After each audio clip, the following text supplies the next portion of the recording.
So do I need more traffic? It's a very fair question. It's one that I hear all the time, especially when businesses aren't seeing the opportunities coming through their website in the way they would like. And sometimes, rarely, the answer is yes, you need more traffic.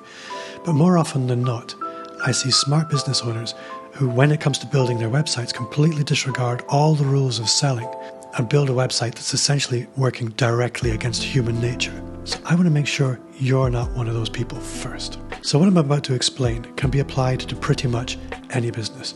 It's particularly appropriate for people in the training or the coaching or the consulting or anyone in the so-called expert space. But it can be applied with a bit of creativity to literally any business. And if at the end of this video you think, no, it can't be applied to mine, literally call me and I will tell you exactly how this can be applied in your business. It just takes a bit of lateral thinking and creativity. So let me ask you this. What's something you're thinking about buying right now? I'll take a moment, think of an actual thing that in the back of your mind you know you need to take action on, you'd like to buy. Might be a new piece of clothing, might be new headphones, it could be anything. You probably can think of something. And let me ask you this now. When did you first have the impulse to buy that thing? And if you're like anyone, it could have been a week ago, it could have been a month ago, it could have been 6 months ago, it could have been a year ago. So my next question is, when are you likely to take action on that impulse?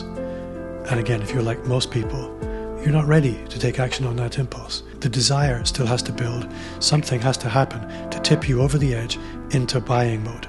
This is the same as most of your website visitors. They're somewhere on the buying journey, but they're probably not ready to buy yet. In fact, 99% of people who visit your website, probably more, are not ready to buy yet. So why do we build websites for the 0.5% of people who are ready to buy? It makes no sense. Everything that we do on the average website is designed for the person who is ready today to take action. Most people do nothing with the 99% of people who aren't ready to take action, but they are on a buying journey. So let's look at changing this, because we know if we can capture a relationship and we can nurture it over time, the chances of somebody buying from us are much, much higher. So this needs to become the main focus of your website, is capturing that relationship and nurturing it. The 0.5% of people that are going to buy will do it anyway. Design your website for the 99% who are not ready to buy yet. I know it sounds counterintuitive, but trust me, this is what works. If you ask anyone in sales, what do they need to do in order to sell? They'll tell you they need to build rapport, they need to earn trust, they need to build excitement, they need to educate about their product, they need to let people know why they're different, and they need to ask permission to enter into a sales conversation. And they have to accept that this relationship building takes time. Knowing all of this, how can we re-engineer our websites to be much, much more effective and convert much, much better? Well, I'll tell you. So here's the big question. If they're not ready to trade for money yet, what are they ready to trade for? And the answer is usually information. Most people, if you offer them something really exciting, will trade you an email address. This is gold if you use it the right way. So the main task on your website becomes capturing an email address, entering into this foundational trade. Here's a piece of information, productized and wrapped up nicely, that you're going to really enjoy. It's going to directly address your pain points, and you give me an email address. That way we can stay in touch.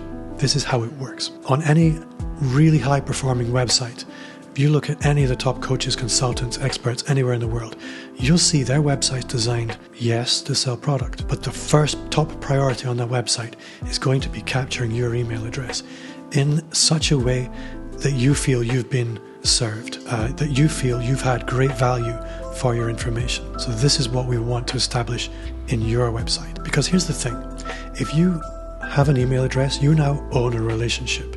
You can start to nurture that prospect over time. Again, if you visit the websites of any of the top players in your niche, you'll find that they make establishing a direct line of communication a top priority. So let me ask you this again. Do you need more website traffic? Promise me this. Before you go and spend any money on search engine optimization or ads, you'll look at what you're doing with your existing traffic first. In my business, when I implemented this, I went from generally tumbleweed on my website. Most of my business came in through referrals and all that kind of stuff, to having somebody opt into my email list probably once a day. That would convert into a sales conversation probably once a week and a couple of clients a month. Now I can invest in more traffic, which is really the answer to your question. Do you need more traffic? Are you converting the traffic you've got first? And if the answer to that is, hell yes, Bob, my email list is blossoming, I'm regularly staying in touch with these people, I'm having sales conversations, then by all means invest in more traffic. If the answer is no, fix this first. So if you want to see this in action, you can visit my website, amplifyme.agency, and see the whole thing in action. Trust me, you won't leave that website without being offered something. If you've enjoyed this video, then do consider subscribing. Also give it a thumbs up and a like. That way YouTube will show my content to more people more often. If you are a coach, consultant, or creator, again, visit my website, download my personal brand business roadmap. It's everything you need to start, scale, or just fix your expert business. Thanks for watching, and I'll see you again soon.